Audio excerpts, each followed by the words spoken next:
멤버십 가입, 그리고 구독, 좋아요 정말 큰 힘이 됩니다. 감사합니다. 자, 여러분. 지금 월스트리트가 암호화폐 시장의 판을 완전히 근본부터 새로 짜고 있습니다. 오늘 이야기에 앞서서 정말 중요한 걸 먼저 말씀드릴게요. 제가 그동안 뭘 예측했고 몇 번을 맞췄느냐, 사실 이건 이제 중요하지 않습니다.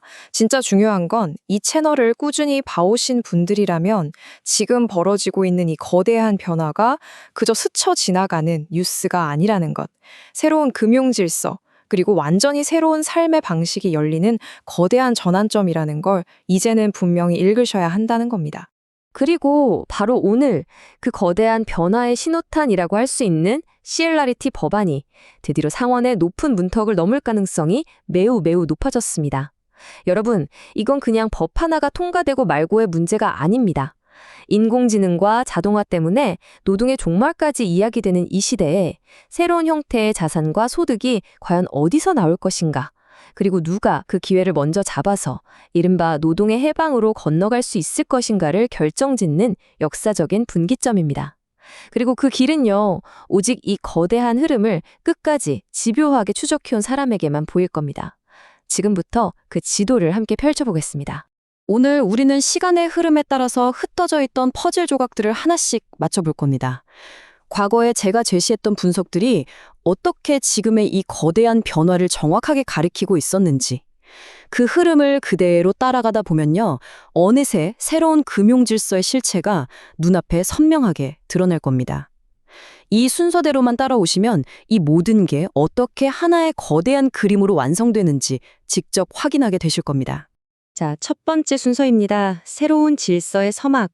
현재 클래리티 법안이 어디까지 와 있는지 그 진행 상황부터 아주 정확하게 짚고 넘어가겠습니다. 결론부터 말씀드리면 핵심 쟁점은 거의 다 해결됐습니다. 이제 남은 건 순수한 암호화폐 논쟁이 아니라 더 큰 그림을 위한 정치적인 거래뿐입니다. 현지 시각으로 3월 19일 아주 중요한 소식이 나왔습니다. 이 법안을 주도하고 있는 신시아 루미스 상원의원 측에서 이 법안의 가장 큰 걸림돌이었죠. 바로 스테이블 코인 이자 문제가 99% 합의에 도달했다고 공식적으로 밝힌 겁니다. 이게 무슨 뜻이냐면 몇 달 동안 은행 업계와 크립토 업계가 정말 치열하게 싸웠는데 그 싸움이 사실상 끝났다는 거죠. 이제 이 법안은 기술적인 논쟁의 단계가 아닙니다. 여기 보시는 것처럼 주택 법안이나 지역은행 규제 완화 같은 전혀 다른 법안들과 한 묶음으로 처리되는 훨씬 더 큰 정치적 거래의 일부가 되었습니다. 본질적인 알맹이에 대한 합의는 끝났고 이제 이걸 어떤 포장지에 싸서 통과시킬 거냐, 그 단계만 남았다는 겁니다. 그렇다면 이 모든 변화의 본질, 그 핵심은 도대체 무엇일까요? 그 중심을 꿰뚫는 가장 중요한 열쇠는 바로 제가 지난 2월 19일에 제시했던 시장의 설계도에 있습니다. 이 프레임을 먼저 이해해야만 지금 벌어지고 있는 일들의 진짜 의미를 제대로 파악할 수 있습니다. 제가 2월 19일에 보고서를 냈을 당시를 한번 생각해 보세요. 시장의 모든 관심, 모든 뉴스는 딱 두 가지였습니다. 암호화폐가 증권이냐, 아니냐. 그래서 이 법안이 통과되냐, 마냐. 전부 이런 흑백 논리, 이분법적인 질문에만 갇혀 있었죠. 하지만 저는 그때 이미 시장의 본질을 완전히 다르게 봤습니다. 미국이라는 거대한 국가는 디지털 자산 시장 전체를 그냥 하나의 덩어리로 보지 않을 것이다. 그 기능에 따라 완전히 다른 세 개의 계급으로 나누어서 각각 다른 규칙을 적용할 것이라고 가장 먼저 분석했습니다. 그리고 이것이 모든 예측의 출물점이었습니다. 바로 이 세 개의 계급입니다. 이 설계도를 머릿속에 꼭 넣어두셔야 합니다. 첫째, 결제의 계급. 이건 바로 스테이블 코인의 영역입니다. 여기서 핵심은 은행 예금을 대체하는 걸 막기 위해서 가만히 보유만 해도 이자를 주는 패시브 이자는 철저하게 금지되는 구역이라는 겁니다. 둘째, 투자의 계급. 이건 주식이나 채권 같은 실물 자산을 토큰화한 RWA의 영역이죠. 여긴 기존 증권법의 아주 엄격한 규제를 받으면서 기관 투자자들, 즉 월가의 큰 손들이 노는 놀이터가 될 곳입니다. 그리고 마지막 셋째, 네트워크의 계급. 이게 정말 중요합니다.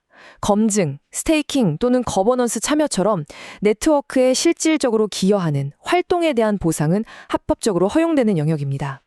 이 세 가지 축, 결제, 투자, 그리고 네트워크. 이것이 바로 앞으로의 모든 금융 질서를 이해하는 기본 설계도입니다. 자, 이 설계도를 가지고 저는 3월 3일 보고서에서 한 단계 더 깊이 들어갔습니다. 이 세 개의 계급이 나뉘는 과정에서 가장 격렬하고 가장 치열한 전쟁이 어디서 벌어질 것인지 그 핵심 전쟁터를 정확하게 지목했습니다. 그 전쟁의 한복판에는 바로 이 클래리티 법안의 404조항이 있었습니다. 이 조항은 이자 및 보상, 즉 일드와 리월스 문제를 다루는데요. 저는 이것이 바로 세 개의 계급을 나누는 날카로운 칼날이 될 것이라고 예측했습니다. 기존 은행 시스템의 밥그릇과 크리퍼 생태계의 미래가 바로 이 조항의 단어 하나, 문장 하나를 두고 정면으로 충돌할 것이라고 봤던 거죠. 그리고 결과는 어떻게 됐을까요? 제 예측대로 그 전쟁의 결과는 아주 명확한 선긋기로 나타났습니다. 이 슬라이드가 바로 그 결론을 보여줍니다. 사라지는 것은 바로 잔고 기반 패시브 이자입니다. 다시 말해서 은행 예금처럼 그냥 가만히 가지고만 있어도 돈을 버는 모든 형태의 수용 모델이죠. 이건 미국의 강력한 은행 시스템을 위협할 수 있기 때문에 철저하게 금지됐습니다. 반면에 살아남는 것은 바로 활동 기반 보상입니다. 거래를 하거나 스테이킹으로 네트워킹 보안에 기여하거나 거버넌스 투표에 참여하는 것처럼 시스템에 실질적인 기여를 하는 행위에 대한 보상은 합법적인 영역으로 확실하게 남겨두었습니다. 이것이 바로 미국이 원하는 디지털 자산의 미래입니다. 혁신은 장려하되 기존 금융 시스템의 근간은 절대 흔들지 않겠다. 이 명확한 의지가 보이는 거죠. 3월 6일 저는 분석의 시야를 의회에서 벌어지는 입법 논쟁 그 너머로 확장했습니다.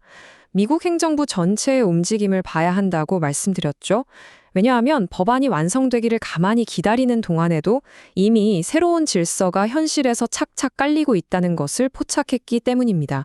입법은 나중에 이 모든 실행에 공식적으로 도장을 찍어주는 절차에 불과하다는 것을 간파한 것이죠.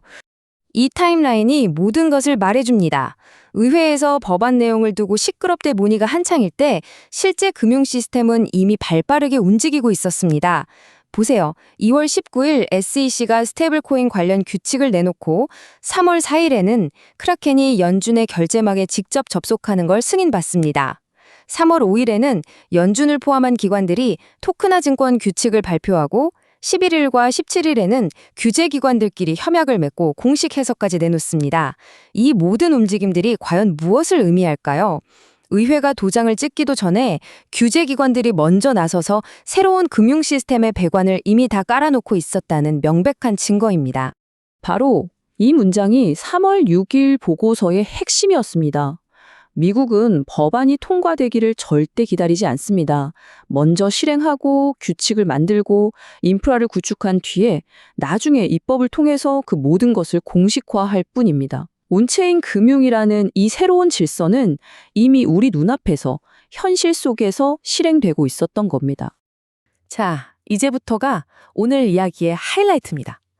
제가 지난 한 달간 차곡차곡 쌓아 올렸던 분석의 프레임, 즉 시장의 설계도, 전쟁터, 그리고 집행의 순서가 지금의 현실과 얼마나 소름 돋게 일치하는지 그 증거들을 하나씩 확인해 보겠습니다. 과거의 예측이 현재를 어떻게 증명하는지 여러분의 눈으로 직접 확인하시죠. 이 표가 모든 것을 증명합니다. 한번 보시죠. 2월 19일 저는 시장이 결제, 투자, 네트워크라는 3개의 계급으로 분리될 것이라고 예측했고 실제로 규제기관들은 자산을 기능별로 나누어 규제하기 시작했습니다. 3월 3일 보상 문제에서 활동 기반 보상만 살아남을 것이라고 예측했고 클래리티 법안 404조항이 정확하게 그 구조로 합의됐습니다. 3월 6일 법보다 실행이 먼저일 것이라고 예측했고 규제기관들의 주요 발표들이 법안 합의보다 앞서서 나왔습니다. 여러분, 이게 과연 우연일까요? 절대 아닙니다.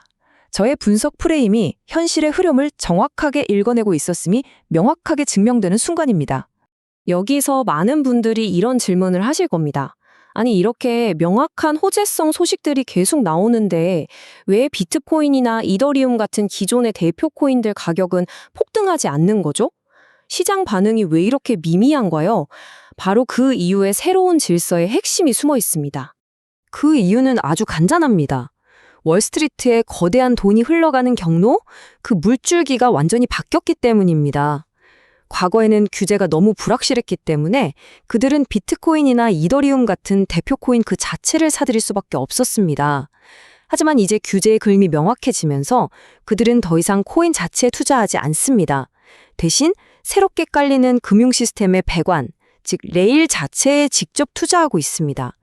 USDC와 같은 제도권 스테이블 코인 인프라라는 결제 레일, 토크나 증권을 만들고 거래하는 투자 레일, 그리고 가장 중요한 수많은 사용자들의 신원을 확인하고 검증하는 네트워크 레일에 말이죠.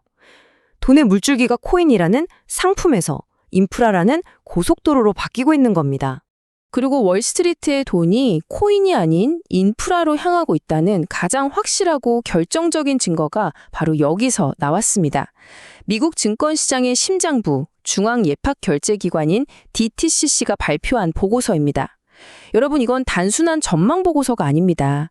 사실상 앞으로 펼쳐질 새로운 금융게임의 공식 룰북이라고 봐도 전혀 틀리지 않습니다. DTCC는 이 보고서에서 아주 명확하게 선언했습니다.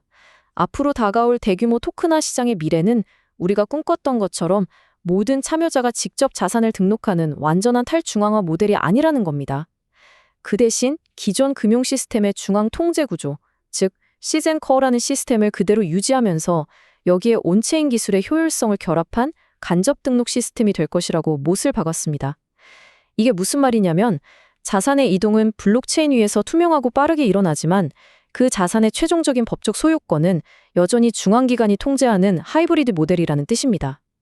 이건 탈중앙화 혁명이 아니라 중앙화된 통제의 진화입니다. 그리고 DTCC는 이 새로운 구조 속에서 미래금융의 가장 큰 병목 지점이 어디가 될 것인지도 명확하게 짚어줬습니다. 대부분의 사람들은 블록체인의 처리 속도, TPS가 문제라고 생각했지만 DTCC는 아니라고 말합니다. 진짜 병목은 기술이 아닙니다. 앞으로 생겨날 수억, 수십억 개의 블록체인 지갑들의 신원을 어떻게 일일이 확인할 것인가, KYC, KYB, 그리고 그들이 각국의 복잡한 규제를 준수하도록 어떻게 만들 것인가 하는 문제입니다. 바로 이 신원과 규제 준수, 이 두 가지가 새로운 금융 시스템의 가장 큰 장벽이자 동시에 가장 큰 사업 기회가 될 것이라고 선언한 것입니다. 자, 지금까지의 모든 조각들을 종합하면 우리는 이제 완전히 새로운 게임의 법칙과 마주하게 됩니다. 그리고 그 새로운 판 위에서 우리는 스스로의 위치를 아주 심각하게 고민해야만 합니다. 과거의 성공 법칙은 더 이상 통하지 않습니다.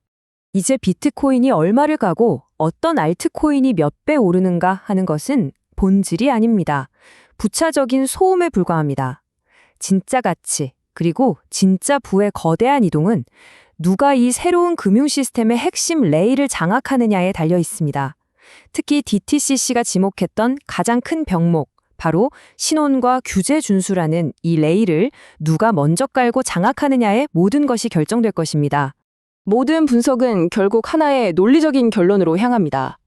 첫째, 새로운 금융 시스템은 세 개의 계급으로 구성됩니다. 둘째, 이 시스템의 최대 병목은 바로 신원 확인입니다. 그렇다면 셋째, 이 신원 레일을 장악하는 플랫폼이 바로 최종 승자가 될 것입니다. 이런 관점에서 볼 때 이미 확보된 대규모 사용자 기반을 바탕으로 KYC 자체를 하나의 서비스, 즉 KAAS로 제공하려는 프로젝트들의 방향성은 DTCC가 제시한 미래의 퍼즐 조각과 놀라울 정도로 딱 들어맞습니다. 이건 어떤 공식적인 파트너십을 의미하는 것이 아닙니다.